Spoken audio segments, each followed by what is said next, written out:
Hi everyone, and welcome to my Superliminal Glitchless Speedrun tutorial. I'm Samwise, and today we'll be going over the level Dollhouse. Whether you're just aiming for the sub 30 achievement, or trying to get involved with speedrunning, this guide will show you tips and tricks to help you get started. Now for Dollhouse, 9 out of 10 speedrunners will tell you that this is their least favorite level. And that's because portal resizing can be very finicky. If you make the doorway entrance too big, movement will be slowed greatly on the other side. And if you make it too small, you risk having to run back to resize, or even having to restart because of a run-killing soft lock. As such, it's possible to drop a lot of time if you can make strategies consistent. I'll be using strategies that are a little safer, since this is how I did it in my sub 25 run. Now that we know what to expect, let's get to it. Now the start of the level is going to be a little bit different from the past few, in which we're going to run straight back, no camera movement at all. That's because just this long hallway you can turn around, but it's easier just to walk straight backwards. When we finish seeing that window, we're just going to turn right and head straight through.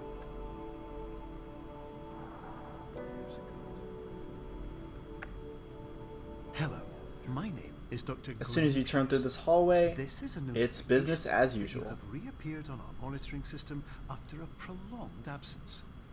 Please continue to do. We're going to hold W through this drop. And discontinue. Hold forward, and I'm going to drop this dollhouse right where that light is. And we grab it from the bottom, make it as big as we can, just so we have a lot of wiggle room with this portal size. Now, I like to make it about as tall as the player, so that there's a very seamless transition in. If you make it a little too small, you can squeeze through if you'd like, but the door on that side is a little bit smaller, so you'd probably have to run back to resize. So now out of the correct height, then we can easily jump through and get out. Again, if you make the door too big, then you're going to go through the hallway slowly because we are small. So now I'm going to grab by the bottom just so I have a lot of maneuverability. And when I drop this, what I'm looking for is for that white suitcase to be about eye level. Now it's a little bit too high, so we're going to make it a little smaller.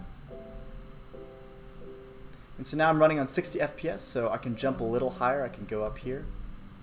And that is a perfect size. We're going to grab this radio. And I'll jump over this TV again because I can jump a little bit higher than normal. We'll resize the radio.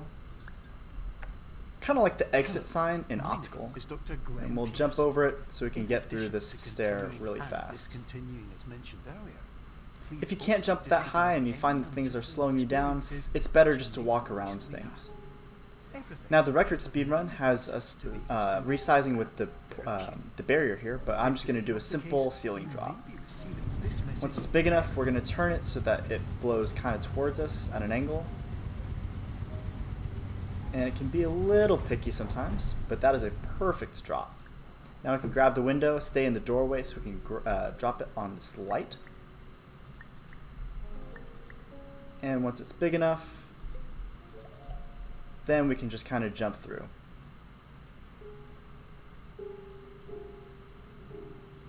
On some speedruns, you'll see people grabbing the bouncy castle from back here in the hallway, but we're going to do something that's a little more consistent and way safer.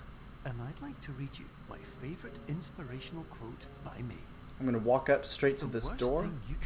I'm going to grab the bounce castle, hold it up so I can't turn up anymore, and just drop it. Now all you have to worry about is this little step here. If you're too low, the jump is much harder to make. But now if I use a long jump, I'm straight up on top. If you end up bouncing back, just keep holding forward and keep clicking jump, and you should be able to make it pretty easily. So now we'll take the red side and we'll place it up here.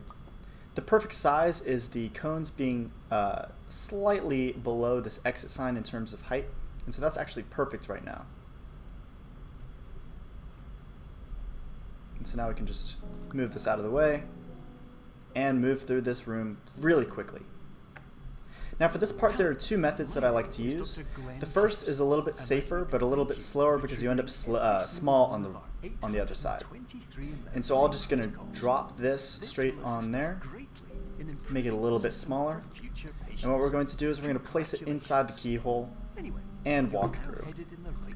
Click it so you can get out of the way, and now you'll be able to drop down really slowly, grab the dollhouse, and get through.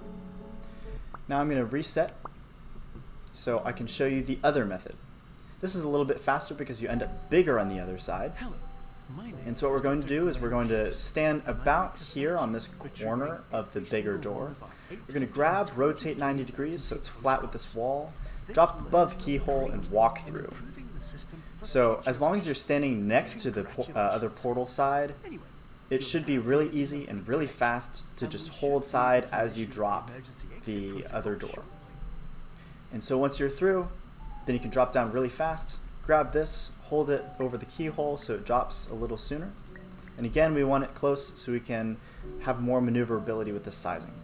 And again, we don't want it to be too small because again, the elevator is a little bit smaller than this door and we don't want to get stuck right at the end of the level. So now you've finally gotten through the hardest level in the game.